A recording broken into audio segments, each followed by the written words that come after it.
आप सबका स्वागत है लाइव चैट शो सच है या धोखा में। आइए मिलते हैं इलेश जी से, जिसने जादूगर जोरावर का पर्दाफाश किया। देखिए, आज मैंने जादूगर जोरावर को पूरी दुनिया के सामने बेनकाब कर दिया है। फिर भी मुझे एक बात समझ में नहीं आ रही सोहन जी, कि आज आप ये डिबेट कर ही क्यों रहे? वो तो ठीक है, मगर आज सारा देश ये जानना चाहता है कि आज आपने जादूगर जोरावर के शो में जो किया, क्या वो मल्लिका जी के कहने पे किया? क्या बिन फालतू की बात कर रहे हैं आप? नहीं सोहन, बिल्कुल भी नहीं। मेरे कहने पे क्यों? मतलब मैं तो इलेश को जानती भी नहीं हूँ, और लेकिन मैं आपको एक बात बता दूं, जो भी इलेश ने किया है जोरावर के खिलाफ, मैं उसका पूरा समर्थन करती हूँ, क्योंकि ऐसे झूठे और जो फरेबी जादूगर होते हैं उनके साथ ऐसा ही होना चाहिए, उनको इसी तरह एक्सपोज करना चाहिए। तो मैं इसमें इलेश के साथ हूँ। बिल्कुल सही कहा मिलकर। एक मिनट, मैं भी एक अनुभवी जादूगर हूँ और मैं दावे के साथ कह सकता हूँ कि जोरावर ढोंगी नहीं है, क्योंकि जादूगर के लिए जादू एक तपस्या है, फिर वो चाहे आत्माओं की हो या आंतरिक मन की। तो आप ये कहना चाहते हैं कि हर जादूगर का कनेक्शन होता है आत्माओं से? हाँ? तो मल्लिका जी, आपका भी कनेक्शन होगा आत्माओं से? नहीं सोहन, ये मेरा ऐसा कोई आत्माओं के साथ कोई कनेक्शन नहीं है। ऐसा जो कनेक्शन होता है वो सिर्फ ये जो झूठे और जो फरेबी जादूगर होते हैं ना, सिर्फ इन्हीं का हो सकता है। आप क्या कहना चाहते हैं? मैं भी फरेबी हूं? अरे फरेबी तो ये मल्लिका है, जोरावर जैसे जो जोरावर के जादूगर खिलाफ जलन के मारे षड्यंत्र रचा। कुछ भी मतलब। अरे आप लोग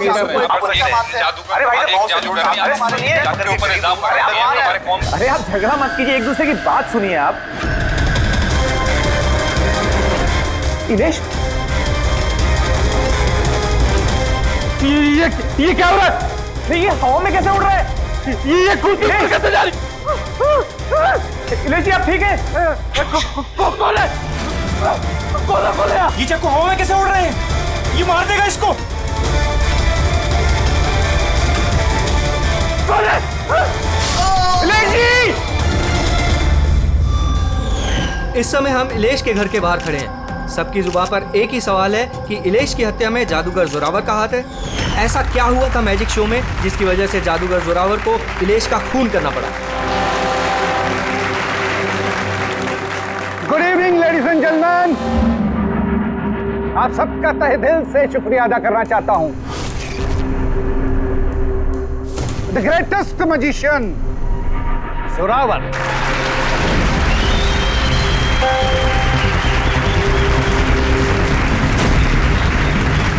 गेले।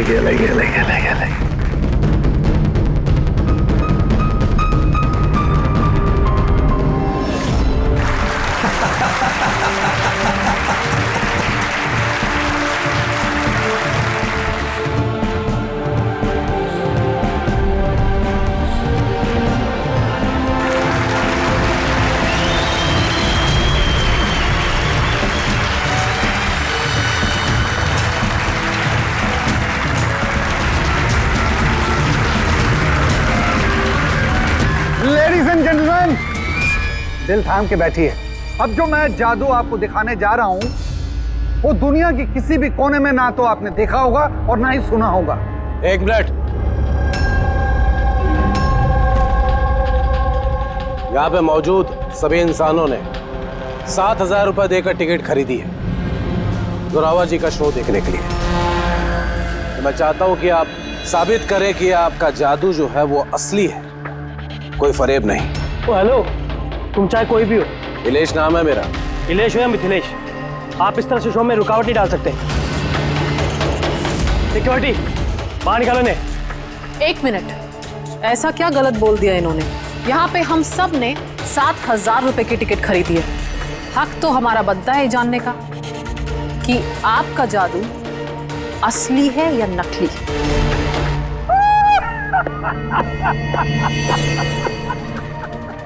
मल्लिका मशहूर जादूगरनी, लेकिन मेरी तरह इतनी कामयाब नहीं हो पाई, इसीलिए सारे हथकंडे शुरू कर दिए तुमने जलन के मारे।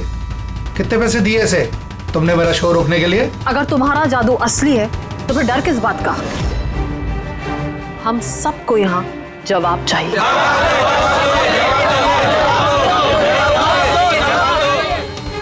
एक्सक्यूज मी बॉस, ये सब लोग हमें देख रहे हैं, आप प्लीज कुछ कीजिए। आपको जवाब देना होगा बॉस, वरना हम लोगों की रेपुटेशन